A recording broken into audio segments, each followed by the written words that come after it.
and hopefully they will. Tom, before we go, this is something that showed up on our Ask the Insiders message board from one of our newest contributors, Dominic Smith, who is down in Florida and will cover recruiting for us. He asked, who is the best Buckeye football player ever from Florida? And I'll tell you my thought process immediately went to Santonio Holmes. And then Chris Gamble. And then it's like, oh, the Bosa's. The Bosa's, yeah. And that's the 4 for me. And then I thought, well, if Nick Bosa would have been healthy his entire career, I think he would have been the one.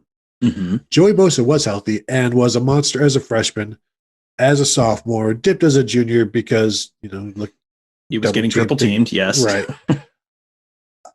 But I will always have a special place in my heart and mind for Santonio because of how good he was. Like, just imagine what he would do in Ryan Day's offense. It would be freaking ridiculous. And Chris Gamble, what he did will never be done again. I don't think I can go against Joey Bosa. Where are you? Yeah. I went through the exact same progression that you did. And it's like, well, Chris Gamble is probably the best athlete of those 4. Santonio Holmes probably Santonio Holmes is a Super Bowl MVP. And, like you said, like take those 2005 wide receivers and put them on this Ohio State team. Like, you think Ted Ginn and Santonio Holmes might do some things in a Ryan Day offense? Like, maybe, might be okay, might make some plays. Yeah, Nick Bosa is a little bit of a what if, and you can, if you want to fall down the what if rabbit hole, there's Torrance Gibson and that kind of stuff, which is like, never got to step on the field, but like could have been. I think I am gonna go with Chris Gamble, just because, literally no one has done the things that he did where he was, a very good wide receiver. Again, like, let's see what a Chris Gamble does in a Ryan Day offense. But then also was so good at corner, just like such a freaky athlete. He's like, oh, and now I'm going to play corner and be a first-round draft pick. And also, I think he had a kick return for a touchdown against Cincinnati in 2002. Like, he was a true BJ Mullins triple threat, like boom, all three phases of the game. And I think you could make a decent argument for him just in terms of on-field impact. Like, none of them contributed to an Ohio State national championship quite as much as Chris Gamble did. Like, that was literally the difference between them winning and not winning that national championship 2002. Like, they needed another corner. They probably don't beat Penn State without Chris Gamble. Did they beat Cincinnati? I think that kickoff return might have gotten called back on a penalty against Cincinnati. He had the game-clinching interception against Cincinnati too. Yeah, he did. Yeah, in the end zone. Yeah, which I think was the first time I noticed he was actually playing defense. Yeah. What is Chris Gamble doing out there? Yeah. Oh, great! 12 guys on the field. This is terrible. No, he might be the guy who saved that season. There were a bunch of people who saved that season because, again, when you have an entire football season that's like the last week of Ohio State basketball, it turns out you need a lot of heroes, but Chris Gamble was the hero in a bunch of those games. So just based on athleticism and on-field impact, I guess I'll go with him. But like I said, I went through the exact same 4-person like progression as you did. Like, man, Santonio Holmes. Oh, but what about Chris Gamble? Oh man, the Bosa's. Like, okay. Turns out Ohio State's pulled a bunch of good talent out of Florida. And speaking of Dominique Smith and pulling talent out of Florida, I'm going to have Dominique Smith on the Morning Scoop for Wednesday, and we're going to talk a little bit about Florida recruiting and how that state shakes out, and what parts of the state are Florida strongholds versus Miami strongholds versus Florida State strongholds, and Ohio State maybe being able to capitalize on things while those 3 programs are a little bit down, and all that kind of stuff. So that'll be on the Morning Scoop on Wednesday.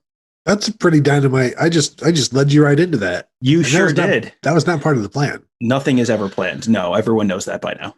But I do think, Tom, and I know how you love Mount Rushmores. I think that's a pretty easy Mount Rushmore of Ohio State from Florida players. But I think you're right. Like, Chris Gamble is the only legend of those 4. I think he's a Buckeye legend.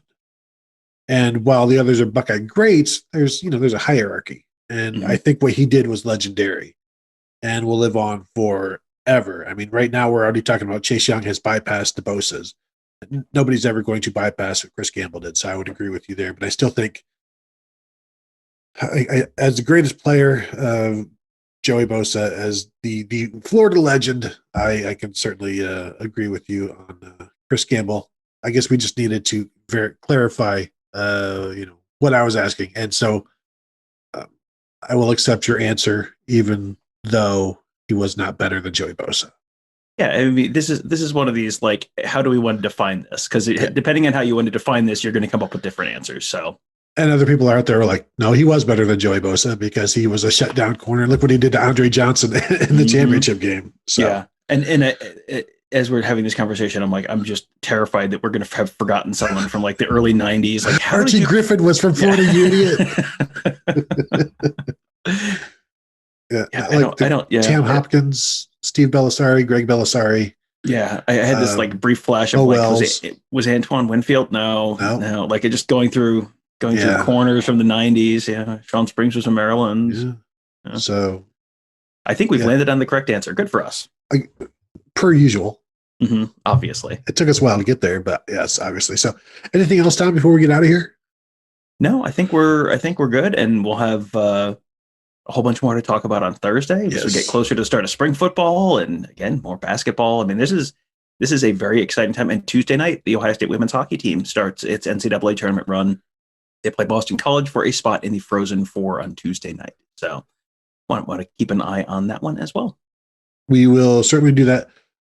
Just a reminder, if you're not yet a member at BuckeyeScoop.com, check it out. I promise you will find it worth your while, especially right now as spring ball is getting started. There's going to be so much information coming out of things. We don't get to see practices, but we have sources who do. So there will be some interesting stuff coming out of that you would want to receive first, certainly. So thank you all for listening. Thank you guys for watching, and we will talk to you on Thursday.